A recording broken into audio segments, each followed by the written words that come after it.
Welcome to the IoT Unicorn podcast. This is Pete Bernard from Microsoft, and this podcast is for anyone interested in the long-term technology trends in the IoT space and the journey from here to there. So let's get started.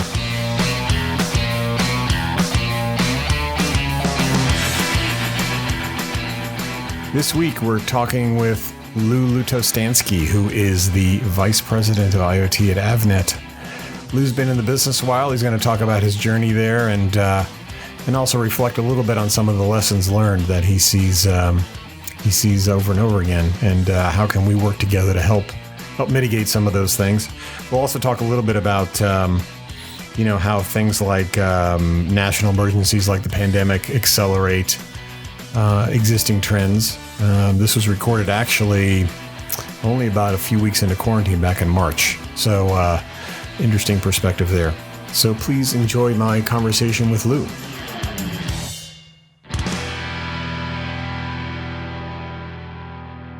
So Lou, thanks again for taking the time to join us here on the IoT Unicorn. I know that we've been working together for a few months now. I think we met last June at the NXP Connects event for the first time. And maybe you can give us a little background as to what you're currently doing at Avnet, and maybe we can chat a little bit about how you got there and what that journey looks like.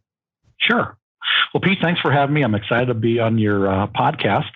It was last year at the NXP event that we met, and we've been working together quite frequently here over the last few months. But I'm currently the VP of IoT at Avnet. We're traditionally come from a historical industrial distribution business, and we realized that the next wave in technologies was all around IoT. So right. I'm doing that now. But to go way back, my formal education was in electrical engineering at Purdue University. And I see that, yes. I'm looking at your LinkedIn profile as we speak. Yeah. and I quickly discovered that my area of interest wasn't really in hardware and moles and electrons migrating across a PN junction, but more interest in software, all kinds of software. Right.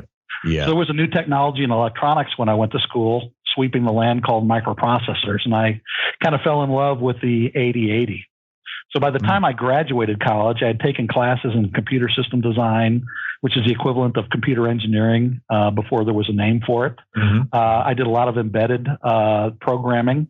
I had written 2 pass assemblers for the PDP-11 processor in C and wrote disk allocation systems for mainframe resource management. Okay. And I actually worked summers for my dad's company writing applications around accounts payable or accounts receivable, inventory management, and work orders. So, I kind of loved all kinds of programming. Sure. Cool. And it's interesting. I mean, I've had some guests on here. It's okay to refer to IoT as embedded systems because that's what we used to call it. But now it sounds a lot cooler. But it sounds like you had a lot of hands-on experience with that through your career. And then so you ended up at Avnet. It sounds like 2013. Was that when you started at Avnet? Actually, I ended up at Avnet earlier than that, 1987. Okay. And I'd come off a brief stint. So I came off a brief stint at IBM out of college and went to work for my dad's company. Yeah. He had a company that did industrial equipment, and so I sold for him for a while. Interesting. Before I moved back to Austin, Texas, where I had started with IBM. Love took me there. I married a girl from there and got involved in the wonderful world of distribution. So my first job was with Hallmark Electronics, and I was a sales manager, or actually a system sales manager, selling storage, terminals, PCs, monitors, motors, and printers. Right. And I did that job for about a year before I figured out all the action in industrial distribution was in the semiconductor world. So I converted over to become one of the first field applications engineers in distribution for the Motorola line. And later on, I moved up to sales management in Dallas and moved back to Austin as branch manager. Around that time, Avnet bought us. So that's where I became a member of the Avnet family, even though I started in 1993 was when the acquisition happened. Wow. Okay. So you put your time in there. That's good. I did, and I floated through the ranks of VP area director until 2000, and that's when I went on my what I'll refer to as a sabbatical. Mm-hmm. So I left for Motorola, and after serving as a VP of global sales for both the HP account and later the Motorola account, I became the VP of sales and marketing for the Americas as we transitioned to Freescale. I see. So my sabbatical there lasted 12 years, and I returned to Avnet 7 years ago, running sales for the Americas. Wow. So you've been, you've been involved in sort of industrial, commercial computer things kind of forever. So that's exactly. That you followed that's a kind of a red thread, they call it, through your career. That's pretty awesome. Absolutely. That's good. It's good. It's good to have that. I think sometimes, people take wildly different right and left turns to sort of find their passion, and other folks just sort of just know, they have like kind of internal compass that sort of just kind of keeps pointing them in the right direction, which is pretty awesome too. But that's exactly. Cool. Good stuff. I was down in Austin. Let's see. I was visiting with NXP. I think I told you this story, and they took me to a place called Chewy's. Absolutely. Yeah, that was delicious, and had all these hubcaps on the ceiling, and it was, kind of one of the local, I guess, awesome restaurants that you have in Austin. So that was pretty good. Yeah, you got your chips and queso out of back of a classic car trunk, I imagine. That's right. Yes, exactly. Yes, and the Elvis chicken, I think, is what I had. Yeah, but good stuff. All right, I'm getting hungry. It's around lunchtime, by the way, when we're recording this. I probably shouldn't talk about Chewy's restaurant. Anyway, so you've been in the biz a while. You've seen the evolution, like I said, we used to call it embedded systems. Now it's called IoT and stuff. And so kind of maybe you can share with us what have we all learned as an ecosystem, as a community around this space, over the years? Like what are some of the lessons learned that you've seen sort of repeated over and over again? Yep.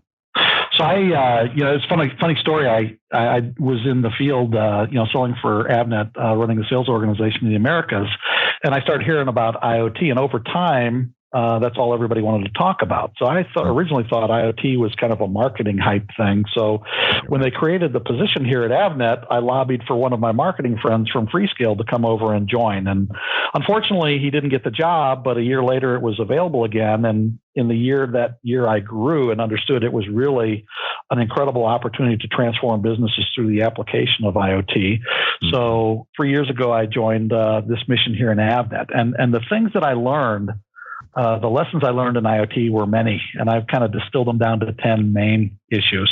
So it was funny, the first time I got this job around March 3 years ago, and I was a keynote speaker at IoT World in Santa Clara a couple months later. And my first thought was kind of being intimidated on what am I going to talk to all these people about? And when I got there, I realized IoT was really in its infancy, and there were a whole lot of people there trying to figure out really what IoT was, even though they've been working on it for a year or two or decades when it was called a decade or two. Yeah, exactly. Yeah. Uh-huh.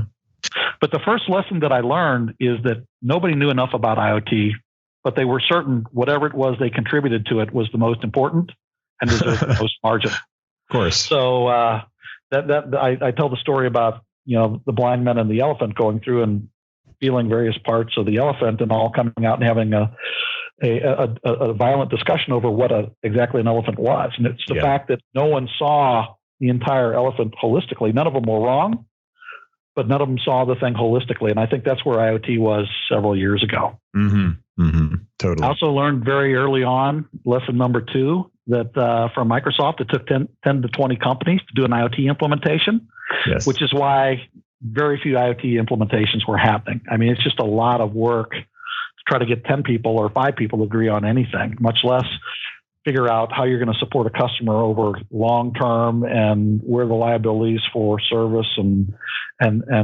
warranties are going to lay after the original installation. So that was another thing I learned. Mm-hmm. I also learned that IoT is really it's a technology enabler for business transformation. And what I saw when I got here was that people were very focused on the implementation without even understanding why. So I learned very early on that the business case has to far precede the actual implementation, because there's no way you can succeed understanding technology but not understanding why. Yeah, totally. Yeah. I mean, we see that a lot now. And a big part of our process with customers is to start with, the business leadership and talk about business outcomes and objectives. And then let's get clear on what those are. And then the technology will follow. There's no shortage of tech. It's just, but if you don't have a North Star of a business outcome that you're shooting for, then you're probably just going to have a series of science experiments, right? Exactly, Pete. Exactly. I think another thing I learned was that the true value of business transformation goes beyond just asset monitoring, and it must have a component of AI applied to the data that you're getting. Mm-hmm. And I think, the initial reaction is, okay, I can monitor that machine and I don't have to have somebody stop by and check it. But that's really not what it's about. It's about taking information off the machine on a continuous basis and analyzing that and trying to predict things that are going to put you in front of the competition, or things that are going to lower your costs, or things that are going to please your customers more than anything else. So much more than just simple machine monitoring or asset monitoring. So just kind of a little sidebar, we're recording this podcast here in late March, and, we're living in some extraordinary times, as you know, and we've talked about that. We saw a section on something last night on Rachel Maddow. It was a company that had web connected thermometers, and they were looking at their data. So you're talking about, just kind of analyzing data, but they were looking at the trend data from their thermometers and looking at it across the United States. And they believe that they're able to get a few weeks worth of head start on where certain fevers and other higher temperatures are starting to occur. And I thought that was really an interesting way of thinking about, we think about sometimes, looking at data for preventing, motor burnout and other kind of industrial things, but also the ability to predict, the certain trends based on kind of the analysis of that data could be pretty consequential. So for sure. Yep.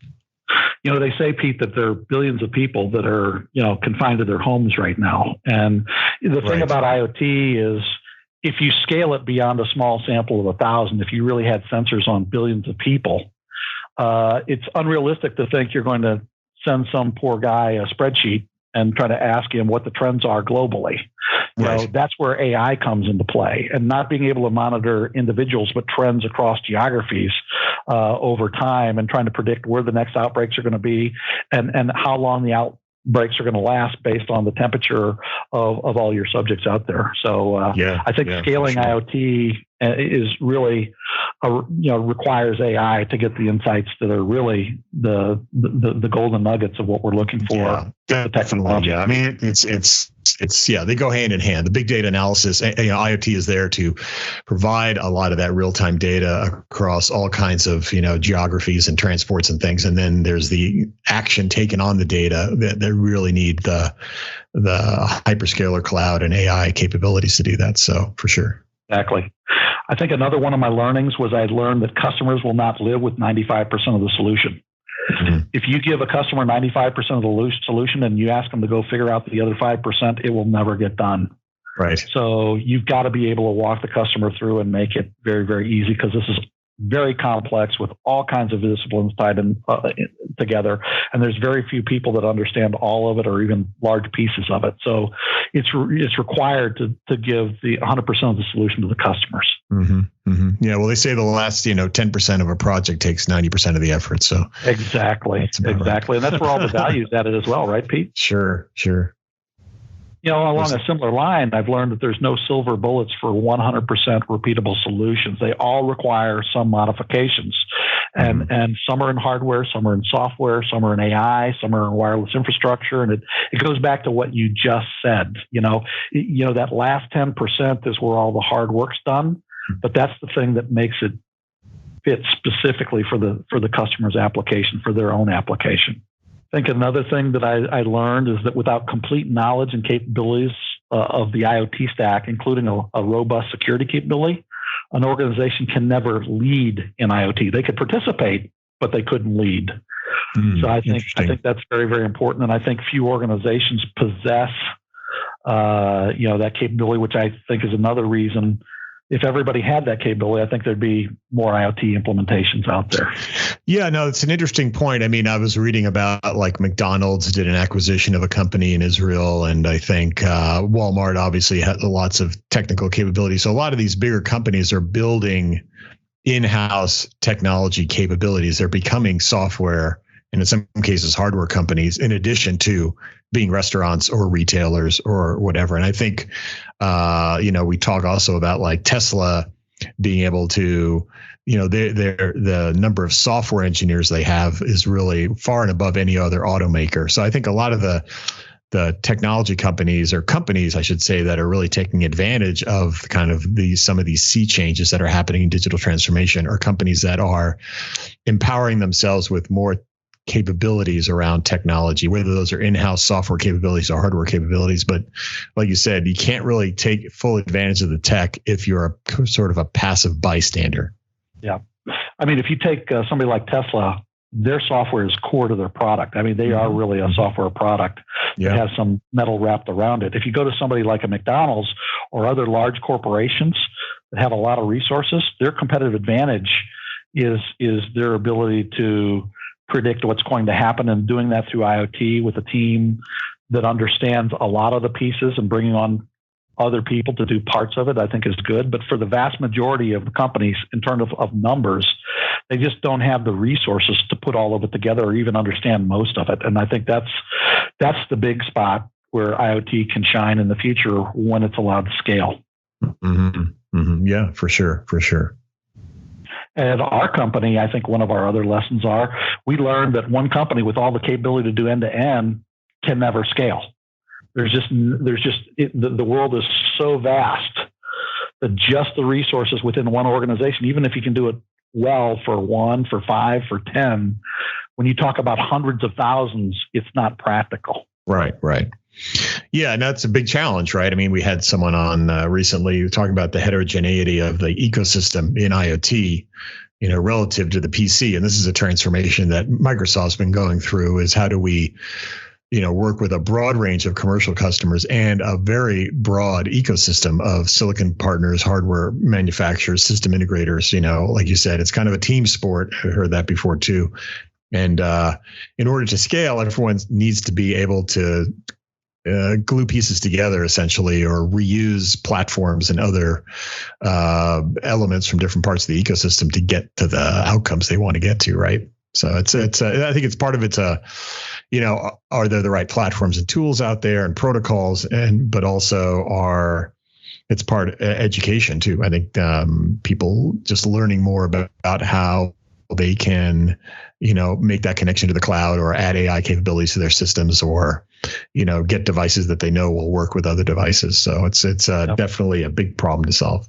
But I just, and again, I learned that determining how to put together an infrastructure for people with hardware, IP, and services together is the only hope of achieving scalability in the IoT market.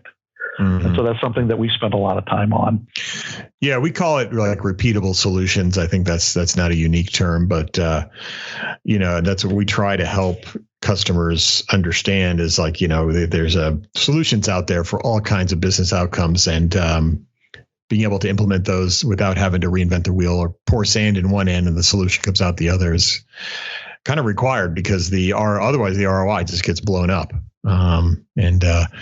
You can't start from scratch and invent everything from scratch and still get a good return on investment. So I'm sure that's really about.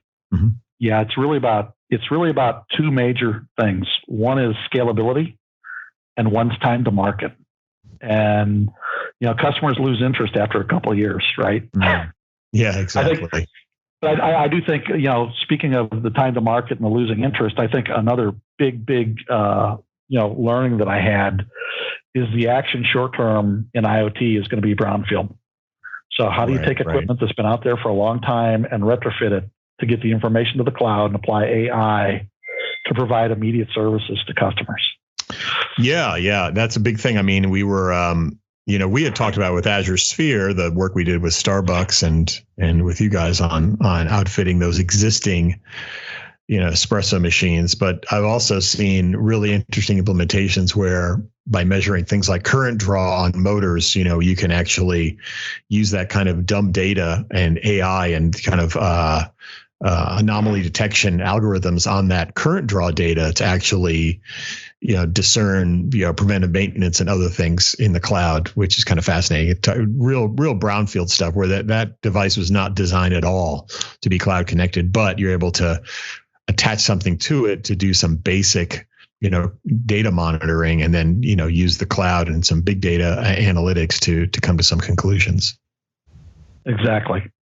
By the way, Pete, those are the high level learnings. I learn every day. I'm always smarter at 2:00 in the afternoon than I was at 9:00 in the morning every really? day. And that's what keeps me going. I feel like I get dumber as the day goes on. I don't know. I'm more a morning person. I feel like I'm like totally on my game at like 10:30. And then by 4:00, I'm just kind of listening at that point. I don't know what's going on, but that's just me. Yeah. But I get the sentiment. Yes, of course. It's a daily learning. Actually, speaking of that, one of the things that I was reading about yesterday was, and we had mentioned kind of the extraordinary times that we're in. And there's an author named Yuval Harari, and he's written some excellent books. One of the interesting things he said was that, in emergency situations, the emergencies basically fast forward historical processes. Right. And so I think before we started recording, actually, we were talking about Teams, and we're on Teams right now and recording. We're all using Teams a lot now on a daily basis. You were talking about how quickly Avnet has now sort of learned to use Teams, and because we're in a situation right now where we have to. And so things that maybe would have taken 6 months, a year, years, because of an emergency situation, they're being fast forwarded. And they're becoming like, daily habits now, whether that's online learning or working remotely. So it'd be interesting to see, when the dust settles on this whole thing, which hopefully will be soon, what other processes have been fast forwarded that were sort of already in the pipeline, especially in the technology space. I would say you're 100% right. And I would think the leader in that category would be remote telemedicine. You see all the time, every night on the news, that doctors don't want to go in and visit patients, and patients don't want to go to, places where sick people congregate.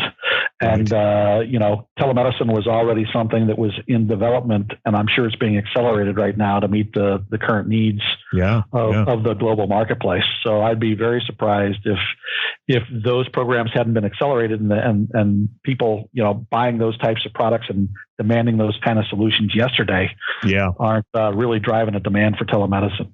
Yeah, no, for sure. I think that's a big one. The remote online learning, remote work, maybe even takeout on restaurants, but get a little better. That might become standard fare. Actually, one of the interesting things I've been using more, and I don't venture out much, but when I do venture out, I have a Fitbit Versa 2 that I've been wearing, and it has a cool little wallet on there, and so I have my Amex card programmed in there, and I can pay for things just by sort of leaning my wrist toward the payment instrument. So I don't have to give anyone a card or get the card back and all this other stuff. So like just contactless payments, I think, is another thing that people will start to just kind of by necessity just start using much more. And I think that'll be another big thing that kind of sticks around after a while. But it'll be interesting to see, like, sort of, what habits are we building now that will stick with us for a long time to come.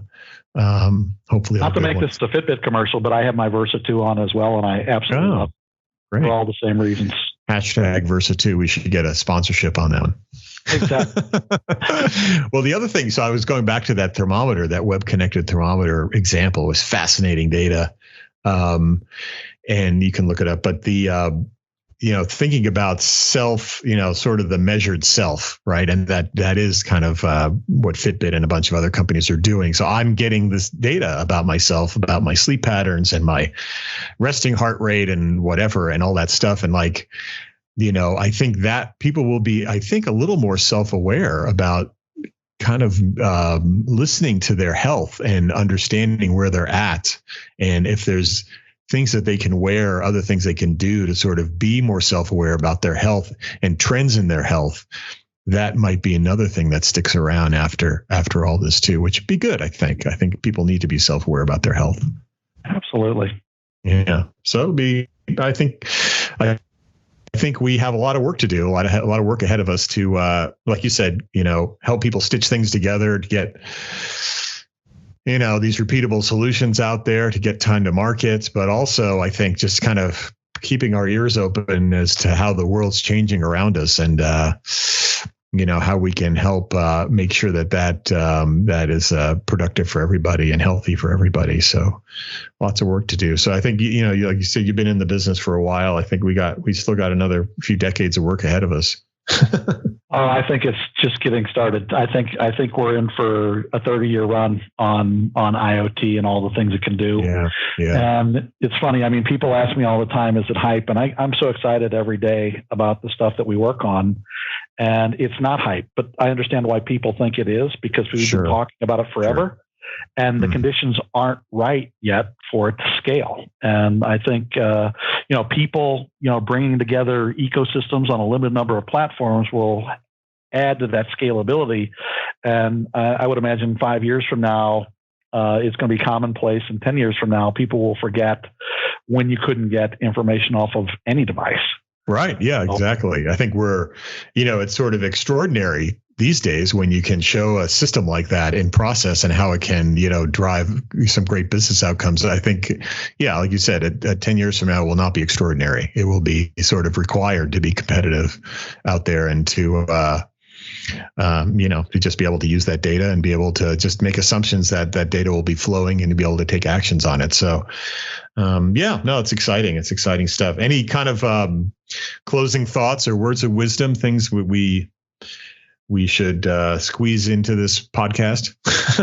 No, I just think, we're on a mission to bring people together and take the best that they have, like Microsoft's Azure IoT suite, and build on that, allow people easy building blocks and interfaces to be able to how these implementations come together with the predefined rules. And I think until somebody orchestrates an ecosystem around a platform, or maybe a couple people do, as you've had with iOS and Android in the B2C space, I just don't think you're going to have the scalability that's going to make all of us happy.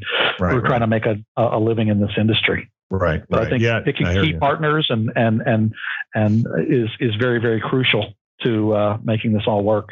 Yeah, for sure. Well, I definitely share your perspective on that one. So, but Lou, thanks again for taking the time with us. Really appreciate it, and stay safe. Will do, Pete. Thank you. All right. Have a good day. This is Pete Bernard. You've been listening to the IoT Unicorn podcast, and thanks for joining us. Stay tuned for the next episode, and feel free to give us some feedback at the IoT Unicorn at Microsoft.com. Thank you.